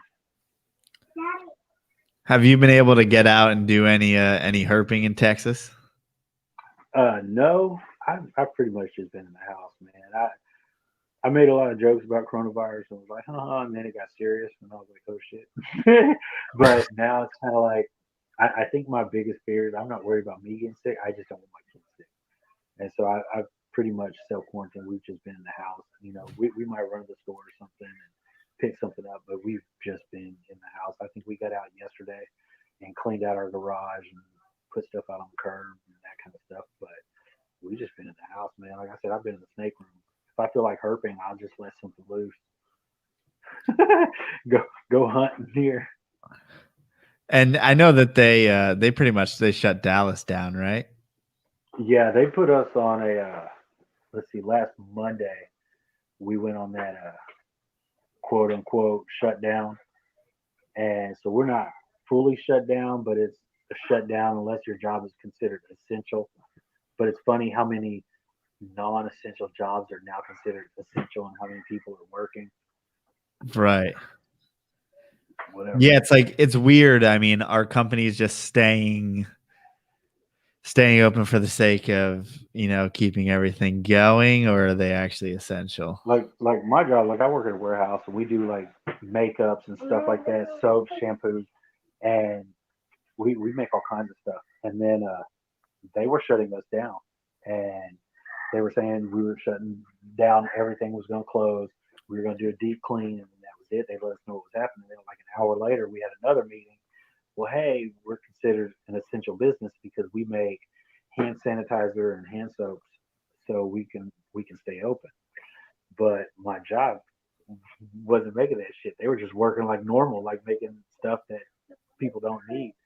And I'm just like, I'm not going to jeopardize my family's health, for this business. Like, y'all need to make what we need to be making, or I'm going to just go home. So I've been home for the past week, and I'll probably be here for another week. Then I'll probably go back to work because I don't like not having money. Yeah, true. You got to buy more chondros or panther chameleons now. Yeah, for real. That shit ain't cheap. Yeah, man. I mean, those are. I mean, how much does it run you for like a good lineaged animal? On what, the chondros? No, panthers. Oh, I'm still learning, man. From what I've seen, you're looking at your males. You're looking at anywhere from, I'd say three. I think the highest I've seen is six, 3 to 600. I'm sure they might go up a little bit more, but probably not much more than that. I mean, I think they're, from what I've seen right now through some of the best people to get your Panthers from, it seems like their highest quality is probably what I pay for a locality green tree. You know what I mean? Hmm. And import. So I'm paying roughly about the same price. So it's not killing the pocketbook or nothing like that. But And is that a rare situation where females are actually less expensive than males just because they don't have those bright, vibrant colors? you got me. I'm still learning. I'm still learning. Every day So I'm learning. when did you come up with this idea that you were going to go into Panthers? I just I think what it is, I got bored waiting on the Chondros. Not bored of Chondros, just bored waiting on the Chondros. Like, fuck man, I need to do something. And I was flipping through Instagram, I think, and she saw a chameleon. I know she liked the lizards, and she seen a chameleon. Was like, oh, that's so pretty, Dad. I'd like that. I want that. And I was like, oh yeah, you like that? And that's she started saying she wants a reptile. I'm all for it. I'm like, hell yeah, let's do it. So I was just like, actually, that would be kind of cool and fun to get into, and something she really likes. What are you doing, kiddo? Yeah, it's all it takes. This one right here. So she must be home from school and stuff too, huh? Yeah, she's like, well, she's not in school yet. She was in daycare, and we pulled her out of daycare, and she'll be 4 on Wednesday. Dude, I have no Daddy's idea how birthday's children tomorrow. work. I can't tell how old they are. I mean, I've seen her grow up her whole entire life, but I still don't even know how old it is when you go to school. I don't know. I'm clueless. Usually it's around 5, 6. Okay, go. Daddy's doing something. Go. Yeah, she usually it's about 5 or 6. And like I said, she'll be 4 on Wednesday, and Daddy-O will be Woo! 40, big 40 tomorrow. That's wild, man. 4 and 40. 4 and 40. Yeah, we started all the way over, man, because my stepdaughter is 23, 24. My stepson is 21. I have a daughter, and she's 20. And then we've got a 4-year-old. Started all the way over. So are they play buddies? Who's that? Meaning, I guess, so would that be your daughter and how does that work? Is she her shit? I don't even want to try. So what would your daughter's daughter be to your daughter? My daughter's daughter? Yeah. If my daughter has kids, but she's not having no kids. No, it would be her if my oldest daughter had a daughter, it would be Peyton's niece. What the fuck are we even talking about right now? I ain't talking about my kids having no babies. They better fucking not. Hey, man, I'm man. This little girl, you're not funny. She's distracting me. Yeah, she's something else, man. She's a hot mess. But she loves being in here, so it's like Daddy's in the snake ring. He's been there for a long time. So does she help you with any of the snake chores? Oh yeah, like she loves the band. I'll clean, and she's like, "Dad, let me help." She'll throw away, the puppy pads and stuff, or she loves to feed. Stop, man. She loves to feed, so she'll definitely help feed. The minute I say I'm feeding her, she sees that I got a little white bucket that I thaw everything out in. Oh, she sees that bucket. She acts like they do. As soon as that bucket walks past her vision, the head comes up. She jumps out of bed or wherever she's at. She's like, "Oh, we're feeding." Like, she's been on me now about feeding. We haven't fed in what, a week and a half. So she's like, "It's time to feed the snakes, Daddy." Has she held any of the green trees or anything like that? I let her hold one on the perch. It was on the perch, and I took some pictures. Actually, I think that's the cover photo on Facebook. But we let her hold the perch, not the actual snake. She's held corncob, and she held my wife's king snake unit. That was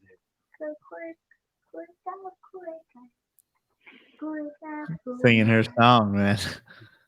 Corncob. Well, that's nice. She said she didn't like him. Now she has a song about her. So. She loves him one minute. She's like, "I don't like that one no more." Okay, great. How does your older daughter care for snakes at all, or she doesn't? Okay. This is funny because when I met her mother worked at a pet store, and her mom had tarantulas, had a rosy boa. She had what else did she? I think she had like an albino Burmese python. So her mother had animals, and then we separated, whatever. I guess her mom got rid of everything. So when she was brought up, she was never around any of that. So she's kind of sketchy about certain things. She's actually held a couple of the green trees and stuff, but don't let the little Mediterranean geckos. Don't let a little gecko get in her room. She loses her shit. Like, she is terrified. I'm like, it's a little gecko. Like, what? No, she ain't hearing it. So I've always said, if something happens to me, Peyton's taking over. This will all be hers. There you go. She's already got the chops, and she's not even 4 yet. All right. And I know your pops. I mean, he always has over at his place. He always has snakes, right? As far as the yard and whatnot. Yeah, he lives in Paris, out in Paris, Texas, and he's out in the country. So he comes across copperheads. He comes across timber rattlesnakes, black racers. I mean, everything. Hey, what? You want to get down? Why don't you get down and out? Go. I'm trying to do something. Baby, help me out here. So, Jesus, man, this is what it's been like. Anywhere under quarantine, so it's just like, oh my god, There's no escaping it. this podcast is gonna be one for the books, baby. Get your child, please. So, but yeah, it's he's like I said, he's out there in the country, so he's got all kinds of stuff out there, and he's always sending me pictures. He sent a picture the other day. He found a black not black rat snake, a racer out there, and so he got the racer and tried to catch it. I think he lost it. He wasn't able to catch it, but he tried to catch. I'm gonna lock this door real quick. But he tried to catch it. So he's always sending me pictures and stuff like that, and the timber rattlesnakes that are out there. Yeah, he's something else too. Got a lot of hogs out there. So anybody local in Texas, and hit me up, man. Let's go shoot some hogs. Dude, I would love some meat. I mean, that's for sure one of those, like a meat that I don't feel bad as far as, eating. But Not even a little bit. And see, what really sucks is, he lives out in the country. He's got one of those big ass white dogs, Great Pyrenees. And then he had this little black, looked like a bird dog, just this little black dog, little skinny black dog, like a little herding dog or something. And it got killed out there. He said she didn't come home for a couple days, and it wasn't like her. He didn't know if coyotes or something got her. And he said he went looking for her. He found her about 100 yards from the house underneath the tree, and she looked like she'd been in a fight. And he said that he thinks coyotes got her. She had a hole, probably about a quarter size hole in her rib area, kind of near her lungs. And I was like, Dad, that to me sounds like she got into it with a hog, and he probably a male hog tusked her, to hit her with his tusk, and may have punctured her lung. I don't know, but he's got a bad hog problem. All of Texas has hog problems, so we're fixing to hopefully go out and eradicate some. And try to, yeah, I don't know if people know, but it's obviously an invasive animal. I mean, throughout a lot of the U.S., and I mean, but you can eat them. Yeah. So it's really a win-win. Yep, kill them and eat them. Have you seen those people who use like the pit bulls and stuff to hunt them? What is that about? Yeah, a lot of them are. It's just like hunting any animal. I know they use them on cats as well. Usually they're not pit bulls. They use a dog. It's like a Dogo Argentino or something. It's a lot like a pit bull. I mean, you could probably use a pit bull too, but it's just training them. You know what I mean? And a lot of that is they wear those GPS collars, and so the dogs just pick up a scent, take off, and they corner it. And you've got dogs that have a tendency, they don't fight it, they just kind of block it from going anywhere and bark at it and kind of corner it. And then you've got basically your kill dogs that go in there and like grab this thing and try to kill it. And you just get there and stab it, shoot it, however you get rid of it. Yeah, I've seen those guys like get in a headlock and slit its neck. I'm like, is that? Yeah, dude, I'm not doing that shit. No, come on, bro. Fuck no. That's cool. More props to you. But I'm not jumping on top of no hog with no knife. I'll shoot him. No, wow, you're good. Nice and quick. But yeah, we don't have dogs, so it's a lot of just sitting and waiting and trying to bring them to us. But that's a nice little break from everything else that goes on around you too. It's a lot like fishing. I like to fish, so hunting, fishing, it's all kind of the same. Have you been out for catfish a bit recently? I was out last Sunday. I went out with my buddy last Sunday, and we didn't catch anything. And then they came on. That's when the news came on. They were like, "Hey, we're shutting down Dallas." So I came home. He went out yesterday, and he hit a 23-pounder. So, damn, big one. I mean, they get a lot bigger. It's nothing like Andy Hine is over there pulling. I don't know if you know who Andy. I've been seeing him fishing like every damn day. Yeah, I've been wondering what he does other than. Dude, he's been pulling in some monsters, man. He's out there with that guide service out on Tawakoni. They've been pulling in some monsters. I mean, 50s, 60s. I think they've hit a 70. That's a big ass catfish. I mean, does it take a boat and the right location to do that, or? You could hit them. My biggest is 27, and I got that. We were bank fishing. What we would do is kayak the bait out. So basically, you set your poles up on the bank and just loosen your drag, get in a kayak, and you just paddle out like 200 yards, drop your bait, paddle back, tighten your line, and then just wait. What a pain in the dick, to be It honest. is.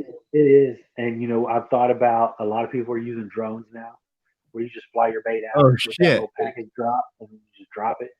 I thought about doing that, but I don't want to spend $300-400 on a drone and something happens and that bitch falls in the water. Wife will kill me, man. Yeah, it's like you're Um, flying it above. I mean, floor is lava. Don't Pretty mess up. much. Pretty much. But as long as you're not using what I've seen in windy conditions, I mean, these people get out there and they fly. Depending on your setup, you can fly your bait out like 500-600 yards and drop it. You know what I mean? And come back and you're out there. The only problem is out at that far of a distance, you hit a big enough fish, dude. You're gonna be so tired trying to pull 600 yards and you're pulling in like a 40, 50 pound fish. Oh yeah, you're gonna feel every inch of that. And it's just like tag teaming is when you usually have to tag team a fish like that. If you're if you're bank fishing and it's that far out, have a buddy with you. I'm tired. Take this over. I mean, I went out with you for like we were out there for like 3 hours and we caught a few fish. Or I Yeah, think that wasn't shit. Then that was just us they're messing little around. guys. Like But, that wasn't even like serious fishing where we're out at night. I mean, we'll have 10 or 12 poles. It'll be me and my buddy, and we'll still have like 12 poles lined up. And you think there's 10, 15 people out there? No, it's just the two of us, and we got them lined all the way up, and just kayak them out each one, and then sit and wait. And it's something else when you hit a big one. dude, I know you were out there when it was like 20 degrees. Like it didn't matter. Like the coldest day of the year, you were out there. Hmm. The big ones hit when it's cold. I've been out. I was out one night, and it was. Yeah, I think it was the first night I ever went, and it was like cold, cold, and it was probably I'd say 30, 25, 30 degrees. I'm sitting in my car, and where I was sitting at, like my pole directly in front of the car. It's about 1 o'clock in the morning, and it starts raining, and then it turns to sleet. So I mean, it's damn near snowing on me. You know what I mean? I'm sitting here and talking to my dad in the car, and I'm just like, what am I doing right now? Like it's like cold as shit out here. It's sleeting. Like why am I out here? And as soon as I said that, I just see my pole just start bending down. I was like, oh, like okay. Ran in there and caught one, and I was just like, all right, well, I guess it's true. They do bite when it's cold, so I don't care. Hot, cold, I'm fishing. Yeah, man. Have you been up to anything else other than that as far as reptiles go? Are you still in dart frogs or fruit flies? And you got any We of those going no, on? I retired from being the fruit fly breeder, but Ah, no, we still have some dart frogs, and I still do the fruit flies here and there, but it's just my I've just been working and cleaning snake poop, man.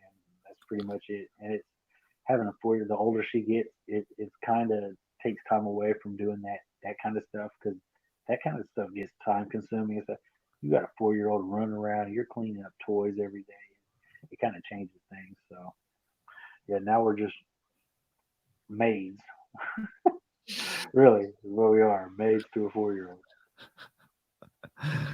and what do you have going on as far as enclosures and stuff? I know when I was over there, you were using a bunch of I don't know what those Everything. were. Those front open. Yeah, pretty much any bin that could hold a green tree and Yeah, I've as yeah. you see up here, these guys I picked these up at Walmart, and these are like file cabinet totes. I think they're like $8 a piece, and I just set them up for green trees, and that's what I keep my neos in. Um, a lot of people do smaller. I've done smaller. I've got those little front opening, extra small totes that Bill hooked me up with, and I've got like 10 of those. We went out to Home Depot and bought a bunch of them, but honestly, even as little, the small ones, I've not had any issues keeping them in those. And those are, like you see, they've got some size on them, but they're probably 8, 10 gallons. I don't know, but I keep the babies in there. I have no issues, and then everybody else is set up in PVC cages. But, And then as far as size, I mean, what are you looking for an adult chondro? Size of the cage. Right now everybody's in. Well, I've got these 2 PVC on the bottom, and I think they're 2x2 by 2, close to 2, and they work just fine, man. And I haven't gone outside of that. I do have the adult female Beox. She's in a 3-foot cage, and then I've got Twitch, which is my female Metaquari. She's in one of those 2-foot PVCs, but she's a little on the smaller side. But at some point, I plan on getting 3-foot cages for all my females. So, some point. Do you have preference on company? On what? Like cage manufacturers? Not necessarily. I just want it. I'm OCD. Like I've got some gray caging with some black cages, and it kind of drives me nuts. Are those Vision, those grays? Those 2, yeah, those are Vision. And then there's a local guy named Cody that built these PVC that array that the Manaquaris are in. And then the 2 on the bottom, I don't know what company built those. I got one came from Bill, and one came from Logan Murray. So, and it's funny because they ended up being the same cage, but I don't know who built them. But they work. Yeah, I love that. I mean, the one that I have my Amazon in is like some PVC cage from who knows where that I got from a venomous guy somewhere. Like, yeah, I mean, I'm a ragtag, whatever I can get my hands on type of. And I've done that where it's just all kinds of different cages, but it starts to hit me that I start seeing people post these super badass chondro rooms or just a snake room period. All their cages the exact same. They're all set up nice. It's just how they have it set up in the center. I'm like, I want that. Like, you know what I mean? So it's like, okay, let me get these cages from this person. Somebody make me a good deal, and predominantly at least have all the same color, if not all the same brand. I don't want a bunch of white PVC and then black PVC. That drive me nuts. These 2 gray ones drive me nuts. And then I keep looking at them like, man, I even want to paint them like this. Yeah, it's like, I guess, does it matter as much the exact design, or is it just the color? The color. The color drives me nuts. It is the designs can, like I said, these 2 bottom ones they're deeper than these other ones I have, but that doesn't really bother me none. They're just, as long as they're the same color, I'm happy. It's predominantly black. But at the end of the day, really, as long as they'll do their job and snakes are happy, I'm happy. But for me, that OCD starts to kick in a little bit, and it's like, I think I want to get matching cages. But whatever. If I do, I do. If I don't, they're happy. So there's a lot of ways to take this question, but Jacob Morton said, have you ever gotten a new green tree python that stopped eating? Actually, I have one of my lyres, my yellow lyre that I got from Ryan, and this is not a knock on Ryan. So I mean, at all, that's my dude. I always go to him. It's just it's stuff travel. happens. I think sometimes things happen, and I've seen his snakes eat, and he's not gonna send you a snake that's not eating. But with that yellow one, I really have to piss that snake off and beat the shit out of it with a pinky before it's like, okay, fine. And the little red one, I just got that, and 2 days after I got it, it ate. As soon as it saw the pinky, it was on it. The yellow one, I just had to beat the shit out of him. Like I literally, with my forceps and little pinky, I beat the shit out of this snake. And I'm That's all in how my little chondro was. Yeah. And I start tapping his neck, and he'll turn around and he'll strike it, and then he'll let it go. And I'm like, okay. And I just keep going. And once he starts to run, if he gets all flighty and starts trying to run from me, I stop. But as long as he stays curled up on that perch and he keeps striking at it, I'm gonna keep beating his ass. And I kept doing that. And one day he just grabbed it. And when he grabbed it, he wrapped it. And I was like, don't move. And then my kid was in here, so she starts moving. And of course, he let it go and dropped it. And I just looked at her and I was like, get the fuck out of here. You know what I mean? Like, no, get out of here. And so I put her out, tried again. And I mean, as soon as I tried again, he hit it, wrapped it. And then I was like, okay. So I just sat there. Once he started swallowing, I was able to put the top on and put it up. But yeah, I've had them come where, they're eating fine wherever they're at, and then they get here and they don't want to eat. And then I've also had it vice versa where uh, it's not eating, and then it gets here, and all of a sudden it's like kicks straight into gear, and they're just like, "What the fuck? I couldn't get it to go." Mm. Something about that travel, man. Those rides, and I've told people if you have a problem feeder that you can't get to eat, I'm telling you, put it in a box, put it in a little container, get in your car, and take it for a ride for about 30, 45 minutes. Come home, set it up, and boom, try it. It seems to work sometimes. Not all the time, not guaranteed, but it sometimes works. Them car rides, man, I don't know what it is. Sometimes it'll knock them out of gear. Sometimes it'll knock them into gear. Yeah, and I had I mean, my Chondro, once he got older, he just now he only takes like super hot mice. I put a mouse pretty much in a bin on the space heater, and that's the only way. Otherwise, he'll take it, he'll strike it, he'll wrap it, and then he'll drop it. It needs to Have be you tried super. live? What's that? Have you tried live? Well, yeah, he takes live every single time, but that's kind of a pain in the ass because I'm not going to. I have a small colony of mice, but I'm not going to raise up a mouse just to whack it. It's just my colonies. It's a lot easier to just take a bunch of pinkies because that's what I need for the corn snakes. So I don't feel like growing up mice pits. Yeah, man, I don't. I know a lot of people have problems with live feeding. I don't have a problem with live feeding. I think you discredit these snakes when they've been doing this shit forever. And Well, no, I'm I've not saying I have thrown. a problem with it. I have a problem with growing up mice because Oh no, I hear you. I'm just talking about. I'm go just to talking the about overall. No, yeah. I hear you. I'm just saying overall because I've watched them just to see how they do it. I'll take a mouse or wrap up and throw it in there. Especially like you throw an adult mouse in there and watch these chondros. Dude, they generally they come up on them, and if it's facing away from them, they don't strike it. They just kind of get right up on it and they wait. And the minute that mouse turns around, they hit it in the face. I'm like, dude, they're smart. They're not. They know which end is the business in. Like, I don't know. So many people are like, I don't want to feed live and blah blah blah. It's gonna hurt my snake. These snakes, they've been doing this forever, man. It's things can happen. I generally feed frozen thawed, but every now and then you'll have one that is like kind of an asshole and only wants live. You get a fucking live. Who cares? But you're hungry. I know. I see your tail going. Yeah, I mean Your mine. tail's just going. Mine, yeah, he pretty much wants live, but I can trick him with the super hot. But you got some. Yeah, I no. mean, maybe people What it don't really is, no, what it really is he didn't want to leave Texas. know. Dude, it's crazy. I had that snake in New York, and then I moved to Colorado, and then I moved to Texas.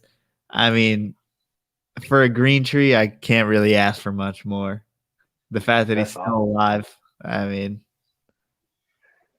it's all right. That's He also prolapsed, and I had to they had to put it back in and actually put a stitch in. So, and recently. no, that happened when he was a yearling. Oh, Yeah, I think I just I, found I him, to be feel honest. man, I feel pretty lucky because I've not yet to deal with that. Like I have yet to deal with that, and I've never had an animal prolapse. And I used to be hard up on just give mice, and it's like these females, a couple of females, I've given them wrap up just to help put some exercise on them. I don't have any prolapse problems. I think it's about temperature, stuff like that, stress, maybe humidity. I don't know, but I'm lucky so far. I haven't had that issue. I'm sure if I have more, at some point I'm gonna have to deal with it. I'm sure, but not yet.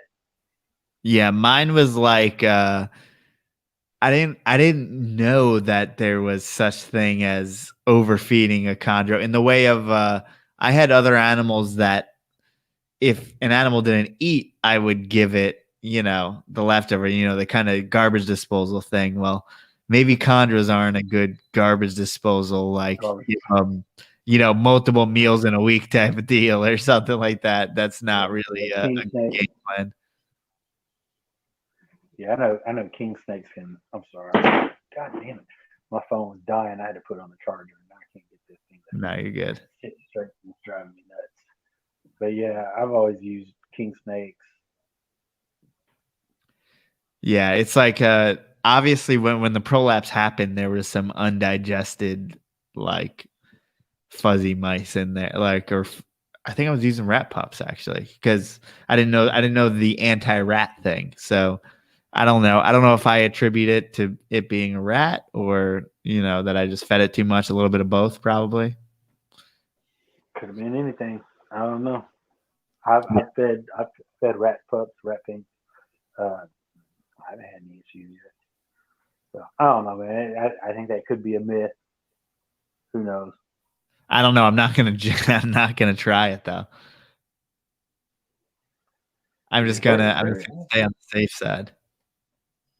Yeah, I mean, I tried that for a while, and then it's like, man, if I ever want these females to breed, I'm not trying to like super gain weight to where I just constantly feed them rats, but I will give them a rat pup or like a small rat, but I don't go above that to where it's like I'm not giving them medium rats and none of that shit. Anything, if anything, it'll be just the size of a mouse or a slight bigger. But other than that, a lot of mice getting fed off over here.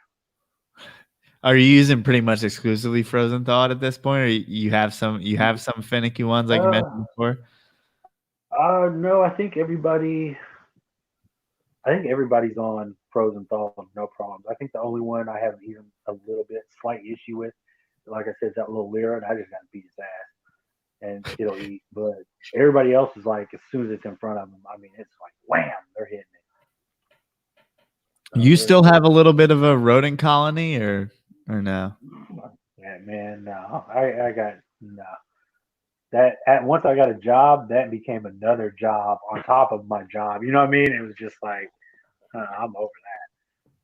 Constantly, and I'm glad I kept him out in the garage because a couple times I did actually the story about the one that got out, and we had one get out, and so I went in the garage one day, and you have to walk over and turn on. We got a little lamp out there, so I go to turn the lamp on, and as soon as I turn the lamp on, I see this little tail, and I was like, "Oh, gotcha, bitch!" And it was a female rat that got out. So I like go to grab the tail, and as soon as I'm fixing to grab it, it turns around, and it's a fucking possum. And dude, it was a little possum, but it was enough that it scared the shit out of me because I was like, "You're not a rat," you know what I mean? Like I jumped back. Dude, I probably was like my wife, dude. I jumped back and was like, "What the fuck is this?" And it was I don't know how it even got in the garage, but it was in there. I literally thought it was the rat, but no, damn possum, dude. And I was like, okay, now they're starting to get out. Like, they're chewing through stuff. I'm gonna have to replace these. No, okay, y'all gotta go. Yeah, I guess that's where I've gotten lucky. I haven't had the mice really chew out much or do anything crazy. Dude, I couldn't get mice to breed. I think I had a colony of mice. I think I had like 15, 20 mice, and I had one female breed, and then she ate them. And then I had another female had babies, and then they were just starting to become fuzzies, and then she died. Like the mom died, and I'm like, what the fuck is going on here? And so then I didn't have another female backup for those babies to go on, so I just had to feed those off. I was like, I'm over mice, dude. Like it took too long. It was too much work. Yeah, I think you gotta like if I see the mom is dropped and I mess around too much down there, she'll eat them.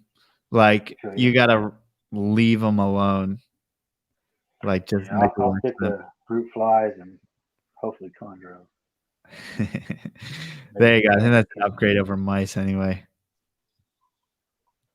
So you got anything in the pipe going forward as far as chondros go? You got anything on your wish list? Uh, Other localities that I don't have now. I really want to know the sex of that Wamina because Waminas are kind of difficult to find. So I want to know what the sex is on that one so I can start looking for the other sex. I really want to sex those liras, but locality wise, I'm trying to figure out what I'm gonna go for next. I'm kind of thinking probably Cyclops Mountain and see if I can scoop some of those up. Maybe sarongs. I don't know. Whatever Brian posts catches my eye is what I'm probably gonna. Dude, he's my dealer, bro. Like you don't even understand. Like that's my locality, dude. It's like anytime he posts up some badass localities, I'm like, look at this one. I be showing my wife. Can we get this? If we can, we do. You have any a particular locality or even animal design or line, whatever the hell, that, I mean, would be your absolute dream? Kofiau. Locality, I'd say Kofiau.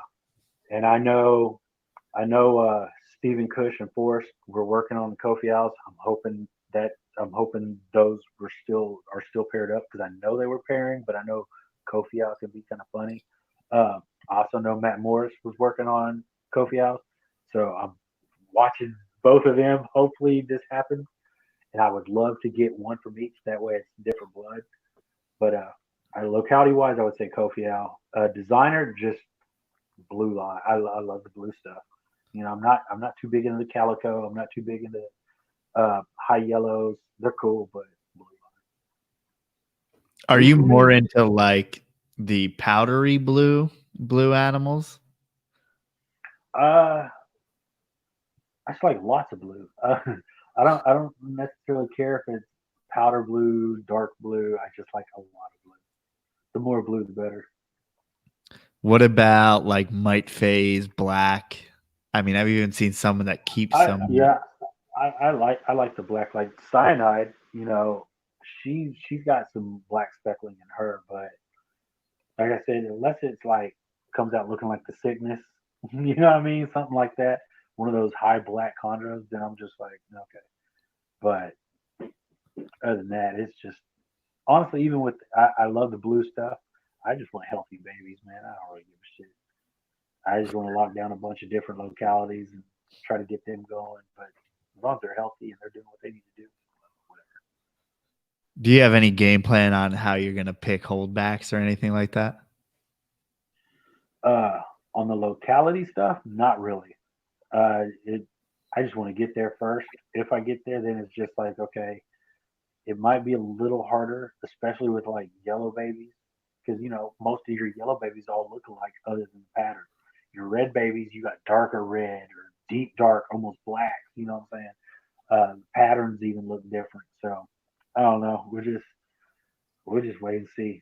I may keep one. I may keep none. I don't know what I'm gonna do. To be honest, with the blue line stuff, I know enough that with the blue line pairings, yeah, I'll probably sit on all of those for a year. I watch too many people, and that's how you really see what you're working with. Sit on those for a little bit, let them color up, and then figure out what you want to keep from there. With the locality stuff, I mean, I guess you're just really going off of pattern for the most part. So So I is don't there know. some type of determination that you can make just from the pattern on a red or yellow Neo? Say it again.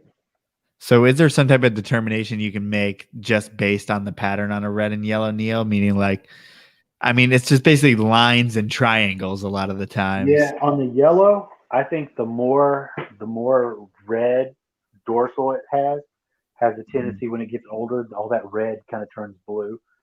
And generally, I mean, some of them go straight green, but I've seen a lot of them. The more red on it, you're probably that red typically going to turn blue. With reds, you kind of never know what you're going to get. So like I said, I haven't had anything yet, so I'm everything I go by is other people's clutches. Like, oh, okay, that's pretty good. This is what it's going to look like. So we'll see. Yeah, it's funny. It's like people claim that there's no exact reasoning behind what they hold back, but they tend to hold back the right things sometimes. Yeah, and I remember when Sickness was born.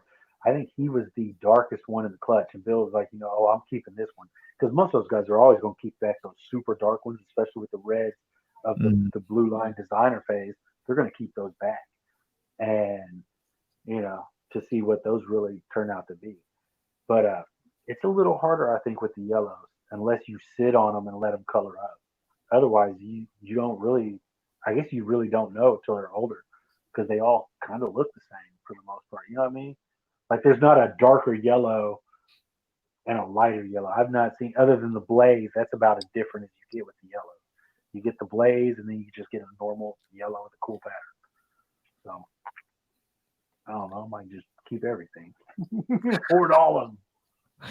Yeah, I mean, I think that's your only safe plan. I mean, that's the only thing you can do to guarantee that you don't let something go that you're going to regret.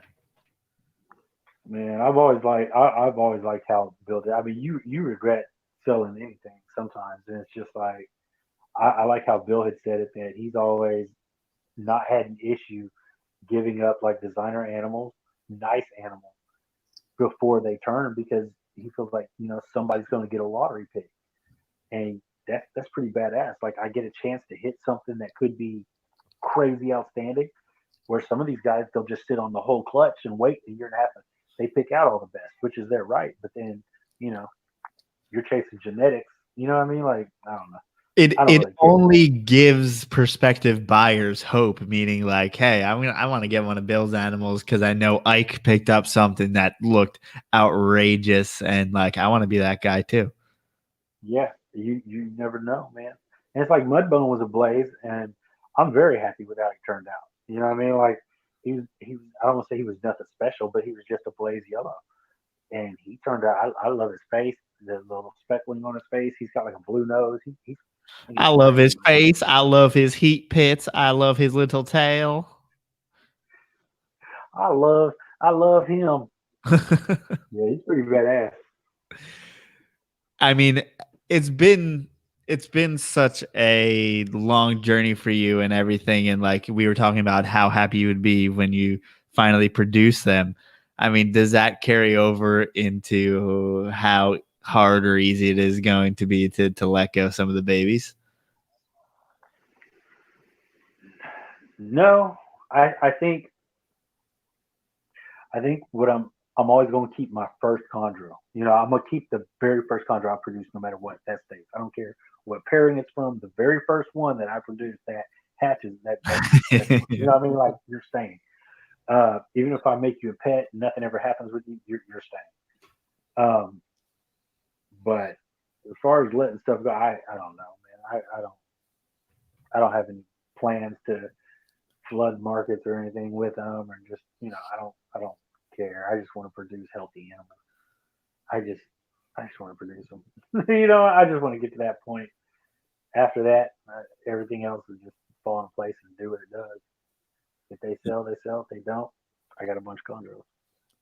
Yeah, yeah. I don't know. I think it's kind of funny when people say especially with chondros, like you're gonna flood the market or something like that. Man, there's a pretty decent market, and no one's at reptile shows. I mean, you may flood the online market, but no one's really selling them at reptile shows. I don't even think you're going. I mean, that was probably a bad choice. Where like you're not going to flood anything with them. They're not ball python morphs and stuff like that. And we've had that conversation. Somebody had posted one time about morphs and green trees, and I'm like, fuck no, like please no. We have an albino.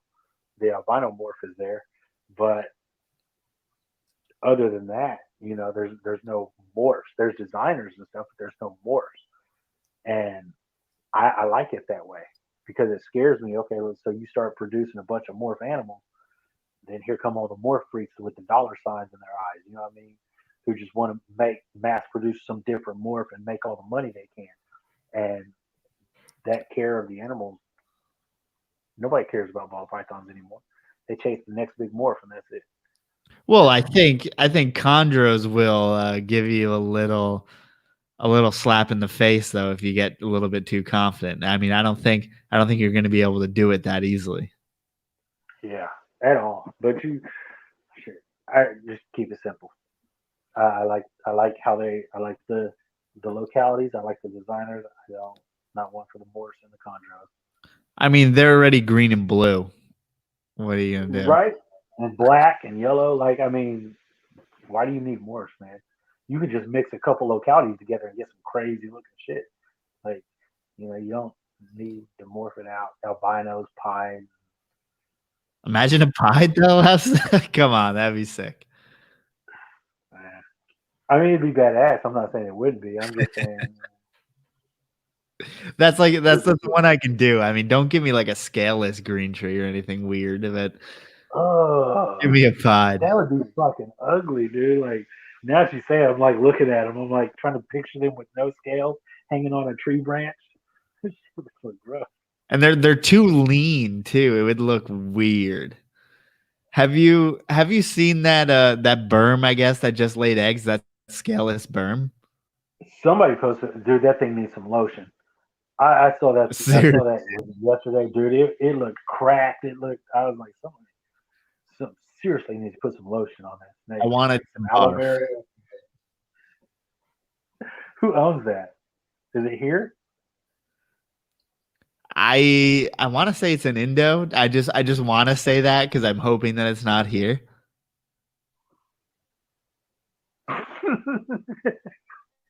They need I'm to not even figure out gonna do some an fucking ethics shit. Vaseline situation Yeah, or. it's just rub some Vaseline on that snake or something, man, because that snake is rough. But yeah, Why? that's just that's never the corn snakes, the ball pythons, all of it. I've just never been attracted to that scaleless. I saw a scaleless rattlesnake too. Someone, I'm just like, Yeah. why? That's not.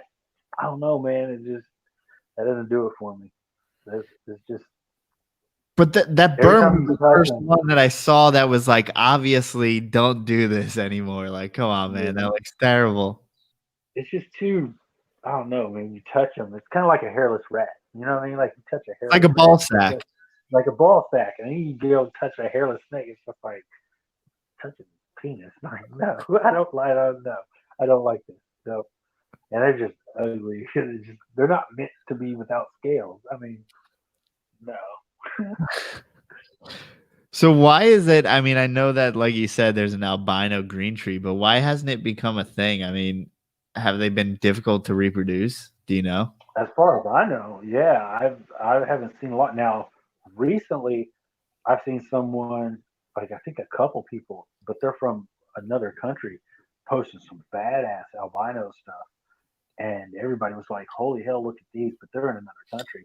So I don't Hmm. know how well those things breed. I know Marshall Mendez over here was doing them, and I don't think he's, I think he's got one, maybe two right now, something like that. But they're kind of proving to be a little difficult, So I don't know. And it's like you're working with one or two, which is scary. I mean, that could be lost, in the United There's quite a States. few. I think there's quite a few hets floating around out there. Hmm. I know people have hets, but like I said, I don't know. I like what I got. I just want to make locality based animals. I've always said I don't feel like enough people are doing locality specific locality based animals, and Yeah, I that's mean, why it's so hard to find Wamina, so hard to find Kofiau, so hard to find Sarong that are U.S. captive bred. Where are they at?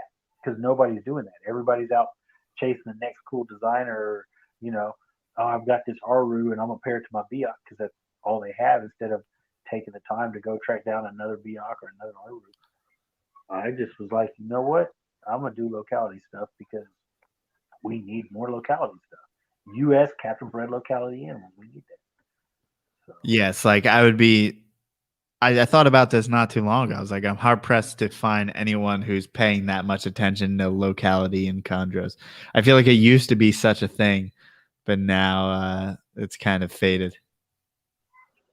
yeah, and I see a lot of the locality stuff in your. I see it probably the most in Alterna. I think with the gray banded kings, they are serious about their locality. I mean, And what's silly serious. about that is that's like, miles, a couple miles away. With A chondros, it couple could be the miles. opposite side of a Yeah, country. yeah. And it's and then you got a lot of animals. Who just somebody just who did the David what's his last name? Did the Maruks, the Marukis? He did a locality pairing of Marukis, and I'm just like, yes, like we need that. And I'm like, are you gonna release any of these? You know what I mean? Like, oh my god, locality, man. I wish they were so much easier to find the stuff I need. I can find most of the stuff, but when you like copials are pretty hard. Even to find those as an import, it's pretty difficult. The Wamina is the same, and then you start getting to these weird localities, Fok and just some of that random weird stuff that's not too familiar out here. But right now, I'm just trying to get the basic localities that everybody knows of. Yeah, I guess it's one thing to mess with sarongs, jayas, Meraukis, arus, but there's even it goes even deeper. Yeah, you start getting to like numphors and but Bentanas, I think that's how you say it. Bentanas. I mean, there's a lot of localities, and I don't think people realize how many localities there are. Of course, some of those are considered the same locality. Some of them they're being shipped out of an area that's not even, you know, uh, I think what is it? Maruki is not even an actual like the way Maruki the area actually isn't can't house chondros. Oh, And I have no idea. but it's like they come out of that airport area or wherever they're transported from. So that's how they got that name. But Yeah, from what I've heard, I've never been there, so I can't say for sure. But what I've heard is, there's really nothing out there. It's like scrub land. You know what I mean? Like they're not perched up in the bushes or in the tall grass. You know what I mean? So it's not a lot of trees. So I don't know. I've never been out there, but that's what I hear. yeah. So I guess Chet in the chat said that David Brahms is the guy who produced the Meraukis. No, it wasn't David Brahms. I think it was Shysterman? David. David. No. I can't say. It starts with an H. Heiston. Somebody correct me. Somebody knows who I'm talking about. Haisten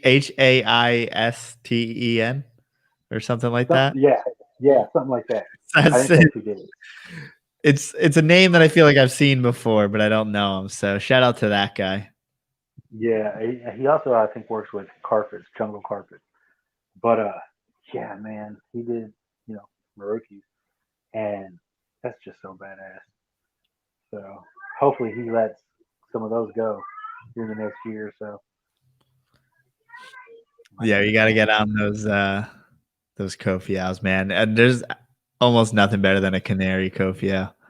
Man, yeah, I can't wait, man. I'm just like, anything going on with them? I've been watching, especially on Instagram. Matt got Instagram now, and Kush is always on there posting stuff. And I see a lot of his scrub stuff, man. I swear, you start seeing a lot of an animal, you're like, man, that'd be pretty cool to have one of them. I'm just like, no, fuck no, I don't need no scrubs. You know what I mean? Like a giant chondro, no. That's what it kind of feels like. Worse like than a giant chondro, but yeah, no. I don't know. Going over to Scott's place and seeing the Moluccans. I could get down with a Moluccan scrub python. Do it. Probably not, but I mean, yeah, probably not. No. But it's a nice idea, and I'm glad someone's doing it. But hey, man, we did over 2 hours. Hell yeah. So if anyone wants to reach out to you at the Chondro Cartel, where can they get in touch with you? Best place to get in touch with me is on Instagram, Chondro Cartel, at Chondro Cartel. DM me, whatever. Send me a friend request. Facebook, we're under Dre Browder, but we're not on there that often. I mean, I post a lot of memes. It's more the Chondro world is on Instagram, so look me up on Instagram. Bam. There you go. As for me, Port City Pet on Instagram, Port City Pythons podcast on YouTube, all that good stuff. PortCityPythons.com. Isopods available, reptile supply, substrates, all that good stuff. Evan, man, thank you. We're bringing it back. I appreciate it, brother. The OG. Carol killed her husband. Fucking Carol Baskins. You bitch.